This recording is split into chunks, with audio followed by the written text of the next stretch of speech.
नमस्ते। और आज के इस खास विश्लेषण में बहुत बहुत स्वागत है। क्या कभी ऐसा हुआ है कि स्टेज पर जाने के नाम से ही पसीने छूटने लगे हों? खैर, आज हम इसी घबराहट को एक शानदार और असरदार प्रेजेंटेशन में बदलने का राज खोलने वाले हैं।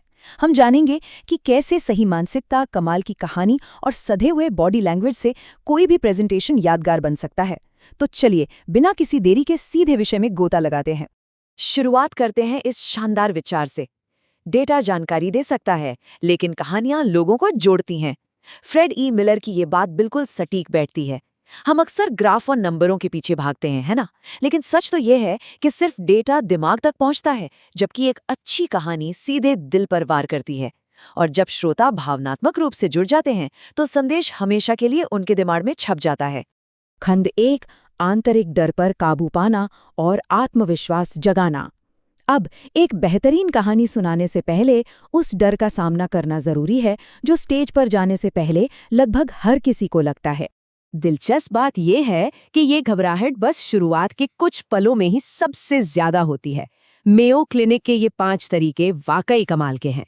अगर फोकस दर्शकों के चेहरों के बजाय अपनी तैयारी और कंटेंट पर रखा जाए और बस कुछ गहरी सांसें ली जाएं, तो लय खुद ब खुद बन जाती है।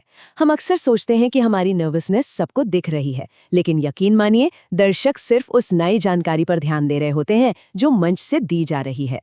एक बहुत बड़ी गलतफहमी ये है कि बेहतरीन स्पीकर वही बन सकते हैं जो बहुत मिलनसार या एक्सट्रोवर्ट हों। लेकिन जरा इस तुलना को देखिए। अंतर्मुखी यानी इंट्रोवर्ट लोगों की ताकत उनकी गहरी सोच और शानदार तैयारी में छुपी होती है। अपनी इसी खासियत के दम पर वे श्रोताओं के साथ बहुत गहरा कनेक्शन बना सकते हैं। इसका मतलब साफ है, सही तैयारी के साथ कोई भी मंच पर छा सकता है। खंड 2, एक यादगार कहानी तैयार करना। डर पर जीत हासिल करने के बाद आइए अब देखते हैं कि कंटेंट को ऐसा कैसे बनाया जाए जो दर्शकों को अपनी सीट से बांध कर रखे। तो कहानी कहने का एक बड़ा ही जादुई क्रम होता है। एक्शन से शुरुआत करना, शब्दों से तस्वीरें उकेरना, अपना व्यक्तिगत अनुभव साझा करना और सबसे जरूरी बात, उसे मुख्य संदेश के साथ जोड़ना। अगर कोई भी कहानी प्रेजेंटेशन के मूल संदेश से नहीं जुड़ी है, तो वो बस एक भटकाऊ बनकर रह जाती है। अब इस लाइन को ही ले लीजिए। सुबह के 8:30 बज रहे थे और मैं अधिकारियों से भरे एक कमरे को देख रहा था। इसे कहते हैं सीधा एक्शन से शुरुआत करना। लंबी चौड़ी भूमिका बांधने में समय बर्बाद करने के बजाय सीधे उस पल में छलांग लगाना जहां सबसे ज्यादा रोमांच था। ये तकनीक पल भर में दर्शकों का ध्यान खींच लेती है और उनके दिमाग में एक सजीव दृश्य बना देती है। एक और बहुत जरूरी चीज, भेद्यता, यानी अपनी कमजोरियों को स्वीकार करना। फ्रेड ई मिलर कहते हैं कि वल्नरेबिलिटी हमें प्रासंगिक बनाती है और इसी से विश्वास पैदा होता है। जब मंच से कोई अपनी अजीब आदतों या गलतियों को बेझिझक साझा करता है, तो विज्ञान कहता है कि दर्शकों के दिमाग में डोपामीन रिलीज होता है। इससे वो उस पल को हमेशा के लिए एक अनोखे अनुभव की तरह याद रखते हैं। खंड 3, हाव भाव के साथ कहानी को बेहतर बनाना। शानदार कहानी तो बन गई, लेकिन बिना सही बॉडी लैंग्वेज के वो बेजान है। आइए समझते हैं कि शरीर की भाषा से कहानी में कैसे जान फूंकी जाती है। हम जो नहीं बोलते, हमारा शरीर वो भी कह देता है। गैर मौखिक संचार कोई ऊपरी दिखावा नहीं है। जानकर शायद हैरानी हो कि हमारा दिमाग हाथों के इशारों को बिल्कुल उसी जगह प्रोसेस करता है जहां वो शब्दों को करता है।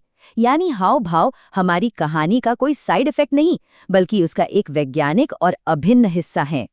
ये तुलना देखिए। खुले कंधों के साथ सीधा खड़ा होना और आई कांटेक्ट बनाए रखना, ये तुरंत एक विश्वस्त और आकर्षक छवि बनाता है।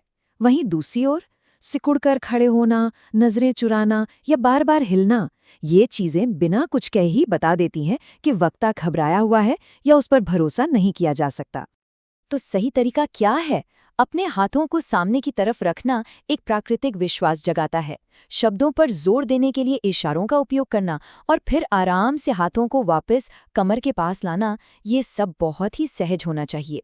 जब शब्द और इशारे एक साथ नाचते हैं, तो दर्शकों के लिए बात को समझना एकदम आसान हो जाता है। खंड 4, आवाज में विविधता की शक्ति।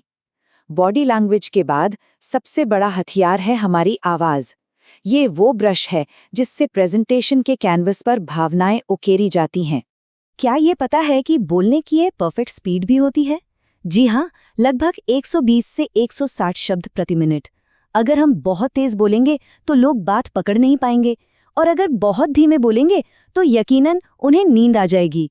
इस स्पीड को बनाए रखने से मोनोटोन यानी नीरसता टूटती है और लोग बात को आसानी से हजम कर पाते हैं। ये टेबल आवाज के जादू को बखूबी समझाती है। पिच, अवधि, विराम और आवाज की मात्रा। सिर्फ अपनी आवाज को कभी तेज या कभी धीमा करके या किसी खास शब्द को थोड़ा खींचकर बोलकर पूरी कहानी का मूड बदला जा सकता है। ये बिल्कुल वैसा ही है जैसे कोई संगीतकार अपने सुरों से खेलता है ताकि सुनने वाला हर वो भावना महसूस करे जो वो चाहता है। खंड 5, रणनीतिक मौन में महारत हासिल करना। अब आते हैं उस तकनीक पर जो सबसे ज्यादा असरदार है लेकिन जिसे सबसे कम इस्तेमाल किया जाता है, रुकने की कला। जी हाँ, कभी-कभी कुछ न बोलना भी बहुत कुछ कह जाता है। लय बनाए रखने के लिए एक छोटा सा विराम, नया विषय शुरू करने से पहले 1-2 सेकंड का मध्यम विराम और किसी बात को सीधा दिल में उतारने के लिए एक लंबा नाटकीय विराम। एक सही जगह पर लिया गया लंबा पॉज दर्शकों की उत्सुकता को बिल्कुल चरम पर पहुंचा सकता है। सबसे बेहतरीन आदत ये है कि या जैसे शब्दों की जगह हम खामोशी अपनाएं। जब किसी महत्वपूर्ण बात के बाद 3 सेकंड का पॉज लिया जाता है तो वो वक्ता का गजब का आत्मविश्वास दिखाता है। ये साबित करता है कि बोलने वाला हड़बड़ी में नहीं है और उसे अपनी बातों पर पूरा यकीन है। तो इस पूरे विश्लेषण का निचोड़ क्या है? जरा सोचिए, अगर एक्शन से भरपूर कहानी हो, बिल्कुल सधे हुए हावभाव हों और सही जगह पर एक ठहराव हो, तो अगले प्रेजेंटेशन का प्रभाव किस हद तक बदल सकता है? ये सिर्फ कुछ जानकारी साझा करने तक सीमित नहीं है, ये एक ऐसा जादुई अनुभव बनाने के बारे में है जिसे लोग भूल न सकें। तो अगली बार जब मंच पर जाना हो तो हम कैसे इन तकनीकों से अपने दर्शकों को प्रेरित करेंगे और अपनी एक अलग छाप छोड़ेंगे? सोचने वाली बात है ना? आज के इस सफर में साथ जुड़ने के लिए बहुत बहुत